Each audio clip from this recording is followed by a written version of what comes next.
ಬಾಯ್ ನನ್ನ ಪಾತ್ರ ಬಂದು ಅದೇ ಡೈರೆಕ್ಟ್ರು ಮುಂಚೆನೇ ಇಲ್ಲಿ ಕರೆದ್ಬಿಟ್ಟು ಹೇಳಿದ್ರೆ ಕತೆ ಎಲ್ಲೂ ಬಿಟ್ಕೊಡ್ಬಾರ್ದು ಎಲ್ಲೂ ಬಿಟ್ಕೊಡ್ಬಾರ್ದು ಅಂತ.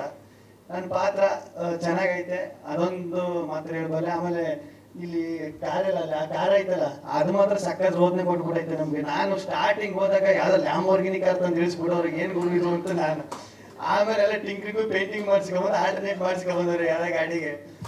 ಅದು ಮಧ್ಯದಲ್ಲಿ ನಿಂತೋಗ್ಬಿಡ್ತದೆ. ನನಗೆ ಸದ್ಯ ನಂದು ಒಂದು ಪ್ಲಸ್ ಏನಪ್ಪ ಅಂದ್ರೆ ನನಗೆ ಗೇರ್ ಗಾಡಿ ಓಡಿಸಿ ಕೊಡೋದ ಕಾರ, ನಾನು ಓಡಿಸೋದಿದ್ದು. ಆಮೇಲೆ ಪಾಪ ಗೌರವ್ ಅವರು ಆ ಕಾರ್ನ ಎಷ್ಟು ಅವ್ರು ತಗೊಂಡು ಹೋದ್ರು ಅಂದ್ರೆ ಮಳೆ ಬೇರೆ ಮಳೆ, ಅದು ಓಪನ್ ಕಾರ್, ಮಳೆ ಸ್ಟಾರ್ಟ್ ಆಗ್ಬಿಟ್ರೆ ಮಳೆ ಎಲ್ಲ ಸುರಿತಾ ಇರ್ತದೆ.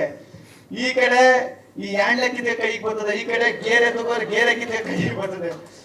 ಒಂದು ವಾರ ಸರಿಯಾಗಿ ಆಟ ಆಡಿಸ್ಬಿಡ್ತಾವ. ಎಲ್ಲಿ ಉಡುಪಿಲಿ ಶೂಟಿಂಗ್ ಮಾಡ್ತಾ ಇದ್ದ ಅಲ್ಲಿಗೆ ತಗೋಬೇಕು ಗಾಡಿಯ.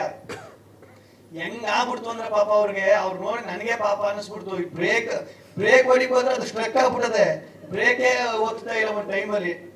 ಆ ಥರ ಎಲ್ಲ ಸಿಕ್ಕಾಪಟ್ಟೆ ಆ ಕಾರು. ಅದೇ ನನ್ನ ಪ್ರಕಾರ ಅದೇ ಅನ್ಸುತ್ತೆ ಮೇನ್ ಹೀರೋ ಈ ಸಿನಿಮಾಗೆ ಆ ಕಾರು. ಅಷ್ಟೊಂದು ರೋದನೆ ಕೊಟ್ಟಾಕ್ಬಿಡ್ತೀವಿ ಎಲ್ರಿಗೂ. ಈ ಸಿನಿಮಾದಲ್ಲಿ ಏನಪ್ಪ ಅಂದ್ರೆ ಆರ್ಟಿಸ್ಟ್ ಯಾರಿಗೂ ರೋದನೆ ಕೊಟ್ಟಿಲ್ಲ, ಟೆಕ್ನಿಷಿಯನ್ ರೋದನೆ ಕೊಟ್ಟಿಲ್ಲ, ಯಾರು ಕೊಟ್ಟಿಲ್ಲ. ಅದೊಂದು ಕಾರ್ ಐತಲ್ಲ ಅದು ಮಾತ್ರ ಎಲ್ರಿಗೂ ರೋದನೆ ಕೊಟ್ಬಿಡ್ತು. ಆಮೇಲೆ ನಮ್ಮ ಕ್ಯಾಮ್ರಾಮನ್ ಸರ್ ಬಗ್ಗೆ ಹೇಳ್ಬೇಕು, ಎಷ್ಟು ಕೂಲು ಅಂದ್ರೆ ಅವರು ತಲೆನೇ ಕೆಡಿಸ್ಕೊತಿರಲ್ಲ. ಹಿಂಗ್ ಕೂಗಾಡುದು, ಈಗ ಸೆಟ್ಟು ಅಂದ್ರೆ ಕೂಗಾಡುದು, ಕಿರ್ಚಾಡುದು ಆ ಥರ ಏನಿಲ್ಲ. ಈ ಡೈರೆಕ್ಟರ್ ಇದು ಕ್ಯಾಮ್ರಾಮನ್ ಗಂಟೆ ಇರ್ತಿ ತರ ಇರಬೇಕು ಸೆಟ್ಟಲ್ಲಿ ಅಂದ್ರೆ ಸೇಮ್ ಹಂಗೆ ಇದ್ದಿತ್ತು ಅವರು. ಸಾಕಷ್ಟು ಖುಷಿ.